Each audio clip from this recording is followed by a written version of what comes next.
નમસ્કાર ખેડૂત મિત્રો, સ્વાગત છે તમારું ખેતીવાલા યુટ્યુબ ચેનલની અંદર। ખેડૂત મિત્રો, આજના વિડીયોની અંદર આપણે વાત કરવાના છીએ કે જે મરચી પાક જે કરતા હોય ખેડૂતો માટે ખાસ આપણે જે વિડીયો બનાવ્યો છે, તો મરચીની અંદર જે બેસ્ટ ટોનિક એટલે કે જે ફૂલ ફાલ વર્ધક જે દવાઓ છે એની વિશે, એની જે 5 બેસ્ટ દવાઓ છે એની વિશે વાત કરવાના છીએ।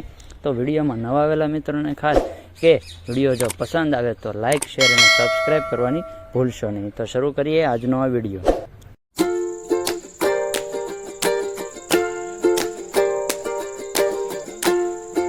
સૌપ્રથમ આપણે 5મા નંબરની જો બેસ્ટ ટોનિકની અંદર જો વાત કરીએ તો પીઆઈનું જે બાયોવિટા કરીને આવે છે એ સૌથી સારામાં સારું 5 નંબર ઉપર આપણે લઈએ છીએ। એની અંદર સીવીડ એક્સ્ટ્રેક્ટ એટલે કે દરિયાઈ શેવાળ હોય છે એની અંદરથી 40 પ્રકારના જે પોષક તત્વો હોય છે એ આપણા છોડને મળે છે। આપણા છોડને જે મુખ્ય 17 છે એ સિવાયના બીજા અન્ય જે પોષક તત્વોની જરૂર હોય એ પૂરા પાડે છે। અથવા જો પીઆઈનું બાયોવિટા ન મળે તો અથવા આપણે સાગરિકા પણ વાપરી શકીએ છીએ।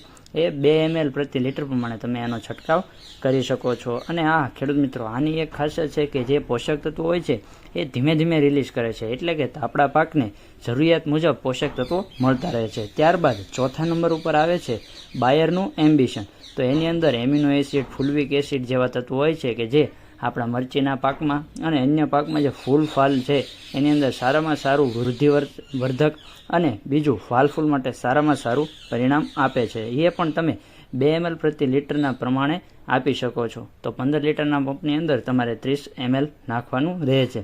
ત્યારબાદ 3જા નંબર ઉપર આવે છે જે અદામા કંપનીનું ફ્લેમ્બર્સ છે એની અંદર એમિનો એસિડ અને પેપ્ટાઇડ્સ આવેલા છે। એની અંદર ફાલ ફૂલમાં સારામાં સારું અને પરિણામ જણાવે છે। એ પણ તમારે બધા જે આપણે પ્રોડક્ટની વાત કરી એ પ્રમાણે 2 ml પ્રતિ લીટર પ્રમાણે એનો છંટકાવ કરવાનો રહે છે। ત્યારબાદ 2 નંબર ઉપર આવે છે જીવાગ્રો।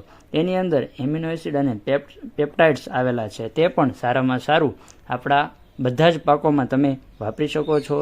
અને મરચીની અંદર ફાલ ફૂલ અને વૃદ્ધિ વિકાસ માટે સારામાં સારું એનું રિઝલ્ટ છે। એ પણ તમે 2 ml પ્રતિ લીટર પ્રમાણે એટલે કે 15 લીટરના પંપમાં 30 ml નાખીને એનો ઉપયોગ કરી શકો છો। ત્યારબાદ ટોપ 1 નંબરની જો પહેલા નંબરની અંદર જો વાત કરીએ તો સિજન્ટા કંપનીનું ક્વોન્ટિસ આવે છે એની અંદર એમિનો એસિડ અને બીજો માઇક્રોન્યુટ્રન્ટ આવેલા હોય છે। એટલે કે જે આપણે એમિનો એસિડ હોય છે એ તો બધામાં ખાસ છે અને આની અંદર માઇક્રોન્યુટ્રન્ટ આવેલા છે, એટલે કે આપણા જે છોડને માઇક્રોન્યુટ્રન્ટની જરૂરિયાત હોય છે એ પૂરી પાડે છે। એટલા માટે આપણે એને પહેલા નંબર ઉપર રાખેલા છે।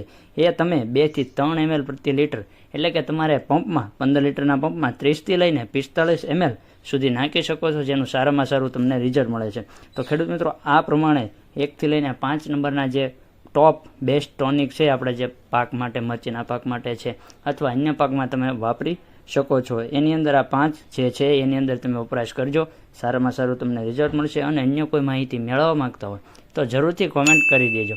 ખેડૂત મિત્રો, આવી જ માહિતી અમે તમારી સમક્ષ રજૂ કરીશું। જો વિડીયો પસંદ આવે તો અમારી ચેનલને સબસ્ક્રાઈબ કરવાની ભૂલશો નહીં। ફરી મળીશું એક નવા વિડીયોની સાથે, નવી માહિતીની સાથે। જય જવાન, જય કિસાન।